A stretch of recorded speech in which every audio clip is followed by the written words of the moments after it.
Hello বন্ধুরা, কেমন আছো তোমরা সবাই? আশা করি সবাই অনেক অনেক ভালো আছো। আমি চলে এসেছি আমার ডেইলি লাইফ ব্লগ 19 নিয়ে। হ্যাঁ, আমার গলার আওয়াজ শুনে বুঝতেই পারছো আমার গলার একদমই ঠিক নেই। হ্যাঁ, আমার প্রচণ্ড সর্দি কাশি, যার জন্য আমার গলা দিয়ে আওয়াজ বেরোচ্ছে না, অনেক কষ্টে ভয়েস ওভার দিচ্ছি। তো আজ আমি আইবুড়ো ভাত খেতে যাচ্ছি আমার দিদি, যাকে আমি সোনাই বলে ডাকি, তো তার বাড়িতে।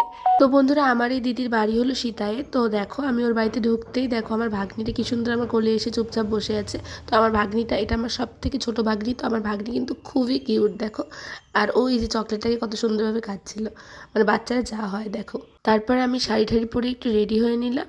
এবার আমাকে ওরা আইবুড়ো ভাত খেতে দেবে। তো বন্ধুরা, এত আইবুড়ো ভাত খাওয়া আর এত আইটেম, এসব খেতে খেতে আমার মনে হয় আমি আমার বিয়ের আগে 90 কেজি হয়ে যাব ওয়েট। তো যাই হোক, খুবই সুন্দরভাবে ওরা অ্যারেঞ্জমেন্ট করেছিল। তারপর দেখো মাসিমণি আমাকে আশীর্বাদ দিচ্ছিল। ওদের অ্যারেঞ্জমেন্টটাও অনেক সুন্দর হয়েছিল আর রান্নাও খুবই দারুণ হয়েছিল, যার জন্য আমি সব একদম চেটেপুটে খেয়েছি। তো যাই হোক, তারপরে আমাকে একটা কাকিমণি আছে, সে কাকিমণিও আমাকে আশীর্বাদ দিল। তারপরে আমার দিদি আমাকে আশীর্বাদ দিল। তো আশীর্বাদ পর্ব কমপ্লিট হতেই আমি পুরো মানে আমি খাওয়া শুরু করে দিলাম। যেটাই, আমি তো খেতে ভালোবাসি, কিন্তু এত আইটেম খেতে সত্যি মানে খাওয়ার পরে আমি বুঝতে পারি যে আমি কতটা মোটা হয়ে যাচ্ছি। এটা নিয়ে আমার 3 নাম্বার আইবুড়ো ভাত চলছে, জানি না এখনও আর কটা বাকি আছে। আজকে আমার গলার অবস্থা এতটাই খারাপ যে আমি ঠিকমতো ভয়েস ওভার দিতেই পারছি না।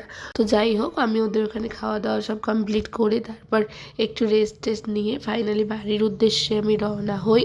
তো তোমরা আমার ভিডিওটা, তোমাদের যদি আমার ভিডিওটা ভালো লাগে তাহলে অবশ্যই একটা লাইক কমেন্ট করে দিও। দেখা হবে নেক্সট ডেইলি লাইফ ব্লগে। Tata, bye bye.